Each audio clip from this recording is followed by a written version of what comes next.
Hi friends, നമുക്കിന്നൊരു മത്തി പൊള്ളിക്കലായാലും. ഇതിനായി ഒരു 10-12 മത്തി വൃത്തിയാക്കി അതൊന്ന് വരഞ്ഞെടുക്കുക. അതിലേക്ക് 2 സവാള നീളത്തിലരിഞ്ഞത്, ഒരു കഷ്ണം ഇഞ്ചി, പച്ചമുളക് ഇതെല്ലാം കൂടി ഇട്ട് നന്നായിട്ട് വഴറ്റിയതിന് ശേഷം 2 ടേബിൾ സ്പൂൺ മുളക് പൊടി, അല്പം മഞ്ഞൾപ്പൊടി, 1 ടേബിൾ സ്പൂൺ കാശ്മീരി ചില്ലി, അത് കളറിന് വേണ്ടിയിട്ടാണ്. ഇതെല്ലാം കൂടി ഇട്ട് നന്നായിട്ട് വഴറ്റിയെടുക്കുക.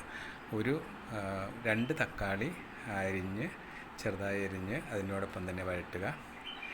ഒരു അരമുറി തേങ്ങയുടെ പാലെടുത്ത് അതിനകത്തേക്ക് ഒഴിച്ചു കൊടുക്കുക. ശേഷം ഇതെല്ലാം കൂടി ഒന്ന് നന്നായി തിളച്ചതിന് ശേഷം നമ്മൾ എടുത്തു വെച്ചിരിക്കുന്ന മത്തി ഇതിനകത്തേക്ക് പെറുക്കി വെച്ച് കൊടുക്കുക. ഇതൊരു 10 മിനിറ്റ് ഇതിൽ കിടന്ന് വെന്തതിന് ശേഷം നമുക്ക് ഇത് താളിച്ചിടാം. ഇതിനകത്തേക്ക് ഒരു പച്ചമുളകും കുറച്ച് വേപ്പിലയും അല്പം ഉപ്പ് ഇട്ടതിന് ശേഷം കുറച്ച് മുളക് പൊടി താളിച്ചിട്ടാൽ ഒരു അടിപൊളി മത്തിക്കറി റെഡി.